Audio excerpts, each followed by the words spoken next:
Bengal tiger, আচ্ছা পশ্চিম মেদিনীপুর থেকে আগত, আচ্ছা সম্রাট সাউন্ড। আচ্ছা এই সাউন্ডের কাছে কোনো সারা বিশ্বে কোনো সাউন্ড না। क्या बोला तूने? রিয়াকশন রিয়াকশন রিয়াকশন আর কত রিয়াকশন দেখবো ভাই? ফেসবুকের রিয়াকশন, ইউটিউবের রিয়াকশন, মানে কিসের রিয়াকশন বুঝতে পারছো? মানে বাংলা বক্সকে নিয়েও আজকে মানুষ রিয়াকশন দিচ্ছে। বাংলা বক্স মানে জানো নিশ্চয়ই, ঘুরে বলতে হবে না। ওপরে চং, নিচে চং, সাইডে বড় বড় চং, মাঝখানে ছোট ছোট চং, ওপরে বড় বড় চং, মানে এরকমই একটা, মানে কি বলবো, কিছুদিন আগে তোমরা অবশ্যই জানো, দুদিন আগে মাঝে মাত্র 2টা দিন কেটে গেছে, পশ্চিম মেদিনীপুরের ছেড়ুয়াতে একটা বক্স কম্পিটিশন হয়েছিল, যেখানে পাওয়ার মিউজিক, এমটি মিউজিক, তারপরে হচ্ছে রোনাল্ড মিউজিক, অনেক বড় বড় সেট এসেছিলো। কিন্তু তার সাথে আরও একটা সেট এসেছিলো সম্রাট সাউন্ড, যেটা পশ্চিম মেদিনীপুরের সম্রাট সাউন্ড। সেই সম্রাট সাউন্ড দিয়ে মানুষ রিয়াকশন দিচ্ছে। এবার দেখে নাও রিয়াকশনটা। যে সাউন্ড শুনেছিল পাঁচখানা বস দিয়ে বলে, সম্রাট সাউন্ডের নাম শুনে নটা বসে এসছে। মানে এলাকা ঘেরে নিচ্ছে 85টা স্পিকার, আর সম্রাটের কোথায় 32টা স্পিকার। তাই আমাদের সম্রাটের মালিক বলেছে 32টা স্পিকারে না যদি পাওয়ার ক্যামেরা হেঁটে দূর করে দিই, পশ্চিম মেদিনীপুর আর পূর্ব মেদিনীপুরের মাইক ঢুকবে না। সম্রাটের মালিক বলেছে 32টা স্পিকারে না যদি পাওয়ার ক্যামেরা হেঁটে দূর করে দিই, পশ্চিম মেদিনীপুর আর পূর্ব মেদিনীপুরের মাইক ঢুকবে না।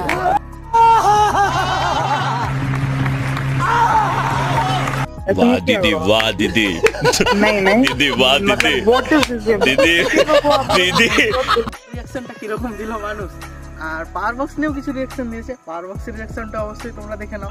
পারেনি নাকি? না না, পাওয়ার শেষ হয়ে গেছে, ও চলবে পাওয়ার চলবে না। ও এই মানে মিড রেঞ্জে আছে, মিড রেঞ্জে আর চলবে না। ও মানে ওয়েস্ট বেঙ্গল কিং আর চলবে না। ও অফ সিঙ্গার বসে গেছে নাকি শুনলাম 85টা স্পিকার এনেছে আর রোল্যান্ডের 68টা স্পিকার।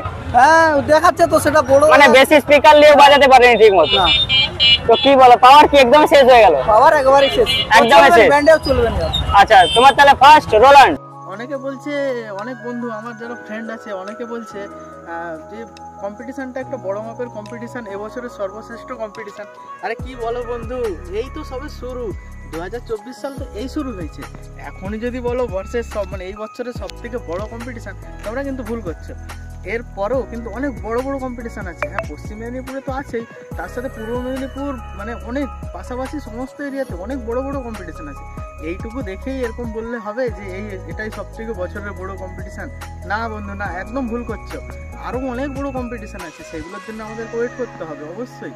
আর এই চ্যানেলটার মাধ্যমে তোমরা সমস্ত কম্পিটিশানের ভিডিওস অবশ্যই দেখতে পাবে, ফেসবুক, ইউটিউব সব জায়গাতে দেখতে পাবে। ফেসবুকের পেজটাকে অবশ্যই ফলো করো, আর ইউটিউবের লিঙ্কটা আমি নিচে দিয়ে দিয়েছি, অবশ্যই ওটাতে গিয়ে সাবস্ক্রাইবটা করে পাশের বেল আইকনটা অবশ্যই প্রেস করে রাখবে, যাতে নতুন নতুন ভিডিও, ডিজে সম্পর্কিত আর সমস্ত কিছু সব কিছু তোমরা দেখতেই পাবে। আর আমাদের একটা ব্লগ চ্যানেল আছে, এই চ্যানেলের মাধ্যমে আমরা ব্লগও করে থাকি, ব্লগটাও তোমরা দেখতে পাবে। তো চলো ভিডিওগুলো দেখতে থাকো। পাওয়ার মিউজিক কেমন বাজিয়েছে, রোনাল্ড কেমন, হ্যাঁ সবাই বলছে রোনাল্ড মিউজিক নাকি সব থেকে ভালো বাজিয়েছে। আরে ভাই, আগে তো দেখো রোনাল্ড মিউজিক কতগুলো স্পিকার নিয়ে বাজাচ্ছে, পাওয়ার কতগুলো নিয়ে বাজাচ্ছে, এমটি কতগুলো নিয়ে বাজাচ্ছে। সবার কম্পেয়ার করলে, সবার সাথে তো কম্পেয়ার করলে চলে না ভাই। হ্যাঁ, বর্মন, এমটি সবারই 10 বেস আছে, কিন্তু ওখানে কিন্তু সবার 10 বেস ছিল না, একমাত্র পাওয়ারের ছিল 10 বেস। আর এমটির কথা যদি বলো, সে তো 4 নিয়ে 4 আর 8 নিয়ে আসছে, আর তবু যথেষ্ট অনেক বেটার বাজিয়েছে আমার মনে হয়। তো পাওয়ারের জায়গায় আছে, রোনাল্ডের জায়গায় আছে, যে যা সেট সে তার জায়গায় আছে। পাওয়ার যে তার যে ভাইব্রেশন বা তার যে গর্জন, তার কাছে কিন্তু কাউকে যেতে হবে না, অবশ্যই এটা মানতে হবে সকলকে, মানো আর নাই মানো। রোনাল্ড কিন্তু ভালো বাজিয়েছে, অবশ্যই আমি বলবো ছেড়ুয়াতে সব থেকে ভালো বাজিয়েছে রোনাল্ড। আমরাও ছিলাম এখানে, যারা গিয়েছিল তারা নিশ্চয়ই অনুভব করতে পারছো, যারা যেতে পারোনি তাদের জন্য অনেক ইউটিউব চ্যানেল আছে, অনেক দাদারা আছে, যেমন ওয়াইটি সাউন্ডটেক আছে দাদা, কন্টাই ব্লগার আছে, তারপর হচ্ছে তোমাদের বিএম ব্লগ আছে, ডিজে বিএম, টিএমএস সাউন্ড আছে, অনেক দাদারা আছে, তাদের চ্যানেল তারা তো অবশ্যই তোমাদের দেখিয়ে দিয়েছে। তার সাথে আমি তোমাদের ছোট ভাই, আমিও চেষ্টা করি কিছুটা তোমাদের সাথে তোমাদেরকে দেখানোর জন্য। তো অবশ্যই আমাকেও একটু সাপোর্ট করো, তাদেরকে সকলকে সাপোর্ট করছো। আমাদের চ্যানেলটাতেও তোমরা ছোটোখাটো কিছু ভিডিও তো অবশ্যই দেখতে পাবে, তাই সকলের কাছে অনুরোধ করবো অবশ্যই প্রেস করবে ফলো বাটনটা, আর ইউটিউবে গিয়ে অবশ্যই চ্যানেলটা সাবস্ক্রাইব করে দেবে। টাটা।